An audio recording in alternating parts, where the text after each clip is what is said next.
যে অভিযোগ সামনে আসছে যে ভোটার তালিকায় নাম বাদ রয়েছে, সেই অভিযোগে সরব হয়েছেন অনেকে এবং তার জন্যই হাসনাবাদের রাস্তায় আগুন জ্বালিয়ে পথ অবরোধ।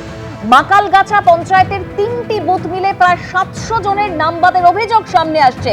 গ্রামবাসীরা তাই তারা বিক্ষোভ দেখাচ্ছেন। প্রতিবাদের মালঞ্চ টাকি রোড অবরোধ করে বিক্ষোভ দেখাচ্ছেন গ্রামবাসীরা, কারণ এসআইআর এর নাম বাদ গেছে এবং তারই প্রতিবাদে এই বিক্ষোভের ছবি ধরা পড়ছে। ঠিক কি পরিস্থিতি একবার জানবো আমাদের প্রতিনিধি সমীরণ পালের কাছ থেকে। সমীরণ, দেখো, হাসনাবাদ ব্লকের মাখালগাছা গ্রাম পঞ্চায়েত এলাকার 3-4টি বুথের বহু মানুষের নাম বাদ গেছে এবং সেই কারণে আজকে সকাল থেকে তারা করেছেন যে টাকি যে মালঞ্চ রোড, সেই রাস্তা অবরোধ করে তারা বিক্ষোভ দেখাচ্ছেন। তাদের বক্তব্য হচ্ছে এসআইআর এর শুনানিতে তারা হাজির হয়েছিলেন। সেই মাখালগাছা এলাকার বাসিন্দারা তারা রাস্তায় টায়ার চালিয়ে তারা বিক্ষোভ দেখাচ্ছেন। তাদের বক্তব্য হচ্ছে তারা এসআইআর এর শুনানিতে প্রয়োজনীয় নথিপত্র দেওয়া সত্ত্বেও তাদের নাম বাদ দেওয়া হয়েছে এবং সামনে 29 এপ্রিলই এখানে নির্বাচন এবং সেই নির্বাচনে তারা অংশ নিতে পারবেন না। সেই আক্ষেপেই তারা বিক্ষোভে সামিল হয়েছেন এবং এই বিক্ষোভ চলছে এবং মালঞ্চ টাকি রোড অবরুদ্ধ হয়ে পড়েছে।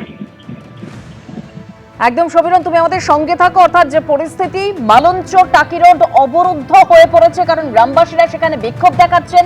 তারা যেটা অভিযোগ করছেন যে মাকালগাছা পঞ্চায়েতের 3টি বুথ মিলে প্রায় 700 জনের নাম বাদ গেছে, তারই প্রতিবাদে ইতিমধ্যে বিক্ষোভ দেখাচ্ছেন গ্রামবাসীরা।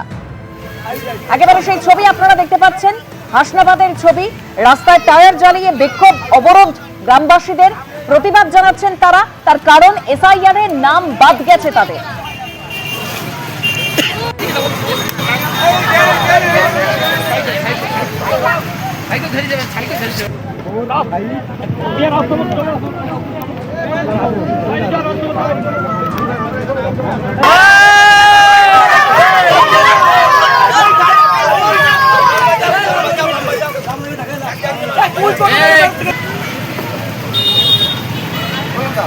ट्रेन है